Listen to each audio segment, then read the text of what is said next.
Baiklah hadirin sekalian,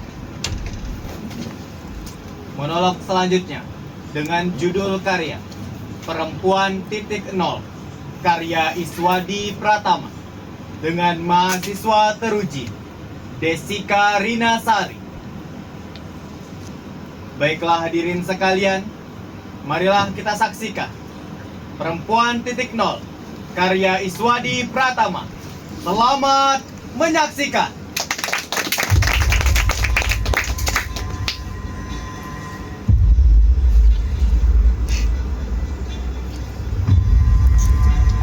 Biarkan aku bicara.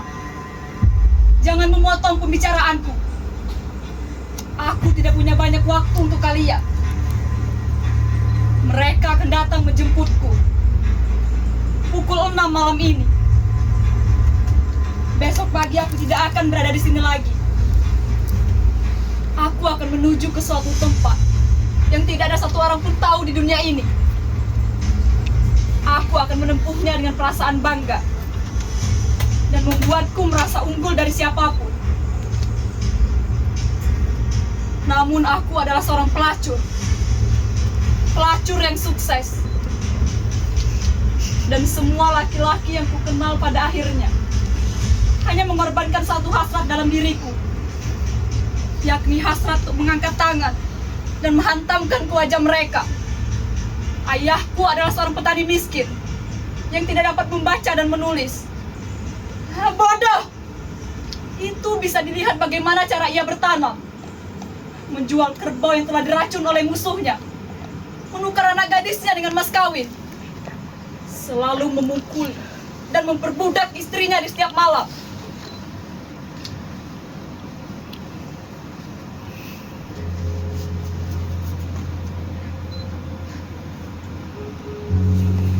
Tapi pamanlah yang membesarkan saya. Namun semua itu tidak saya dapatkan secara gratis.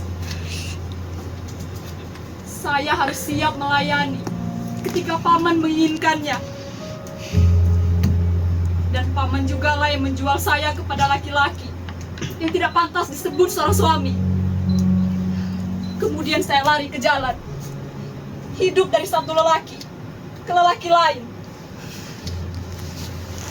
Saya adalah seorang pelacur yang sukses. Saya tahu bagaimana memberi harga yang tinggi pada tubuh saya ke semua laki-laki yang datang. Saya tahu pekerjaan ini telah diciptakan oleh mereka para lelaki, dan bahwa laki-laki telah menguasai kedua alam kita, di bumi dan yang ada di alam baka, dan bahwa tubuh yang paling murah dibayar adalah tubuh sang istri. Semua perempuan adalah pelacur dari satu atau lain bentuk.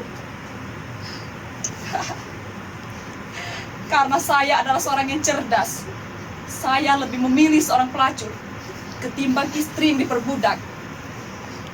Hidup telah mengajari saya untuk membunuh, dan saya telah melakukan pembunuhan itu. Mungkin saya terlihat terlalu lembut untuk pekerjaan itu, tapi siapa bilang untuk melakukan pembunuhan tidak memerlukan kelembutan?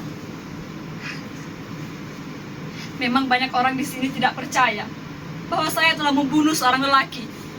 Tapi siapa tahan dengan penolakan? Maka tiap kali saya berkata tidak, maka laki-laki akan mendesak hingga berapapun harga yang saya naikkan. Dan lembaga orang petinggi pun bersaing untuk dapat disenangi oleh saya.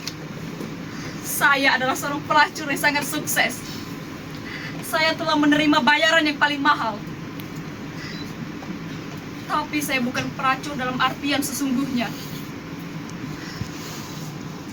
Pada suatu hari, ada seorang tokoh dari negara asing yang mendengar kabar tentang saya. Dia mengatur sedemikian rupa agar dapat bertemu dengan saya tanpa saya ketahui. Sekeras itu ia ingin dapat memesan saya, tetapi saya menolaknya. Penolakan itu membuat dia sungguh-sungguh untuk mendapatkan kemenangan atas diri saya. Di satu kesempatan, dia menawarkan saya uang. Di kesempatan lain, dia mengancam saya dengan penjara dan berbicara tentang patriotisme. Patriotisme. Saya tidak tahu apa-apa tentang patriotisme. Dan pada jamuan makan malam, ada seorang tokoh dari negara asing yang mendengar kabar tentang saya. Dia mengatur sedemikian rupa agar dapat bertemu dengan saya tanpa saya ketahui. Sekeras itu yang ingin dapat memesan saya. Karena saya tahu dia adalah seorang pangeran atau berasal dari keluarga kerajaan, maka saya terima.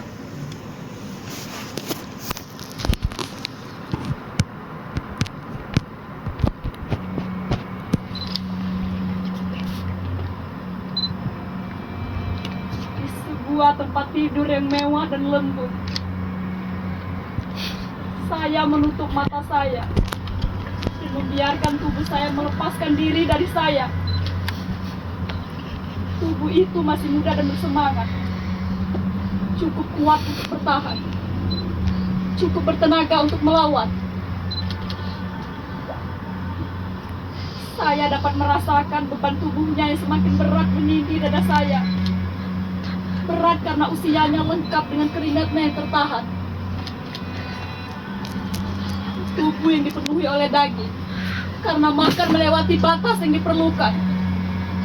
Bunyi gesekan itu semakin keras di dua belah badan kami. Saling berpelukan, saling bergumul satu dengan yang lain, saling bergerak berjauh dan berdekat dalam gerakan yang berkesan bunga dan berubah menjadi getaran-getaran yang hampir gila. Dengan irama dan kegilaan goyangan-goyangan itu pun naik ke atas kepala saya. Dan dalam setiap gerakan, dia selalu mengulang pertanyaan yang dungu. Apakah kau merasa nikmat? Saya menutup mata saya dan berkata, iya. Sejenak kemudian, saya dapat merasakan beban tubuhnya yang semakin berat menindih dada saya. Lebih berat dari sebelumnya. Saya tidak tahan lagi. Dan ketika dia mengulang pertanyaan yang dungu itu lagi, dengan marahnya saya menjawab, tidak. Dengan amat marahnya, saya merebut uang kertas yang ada di tangannya, lalu mencabik-cabiknya menjadi serpihan kecil. Dan dengan amat marahnya, saya seakan-akan telah menghancurkan semua uang yang pernah saya miliki. Uang dari ayah, dari paman, sekaligus uang dari semua laki-laki yang pernah saya kenal. Dan memastikan bahwa dari mereka tidak ada satupun yang tersisa. Dan dia berkata, kau penjahat, kau memang harus mati. Mati? Bukankah semua orang memang harus mati? Kamu akan mati, saya akan mati, kita semua akan mati. Yang terpenting adalah bagaimana untuk hidup sampai mati. Karena orang-orang yang hidup itu adalah orang-orang yang lebih keras dari hidup itu sendiri. Maka berhati-hatilah dengan perasaanmu, karena itu akan membuat kau mati. Dan lebih baik saya mati karena kejahatan yang saya lakukan, daripada saya harus mati karena kejahatan yang kamu lakukan.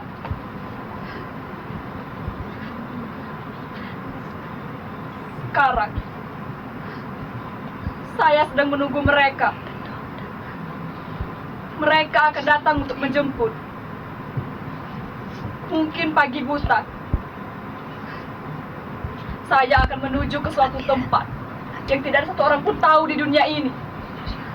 Saya akan menempuhnya dengan perasaan bangga, karena saya telah mengungkapkan kebenaran. Dan kebenaran itu diam dan berbahaya.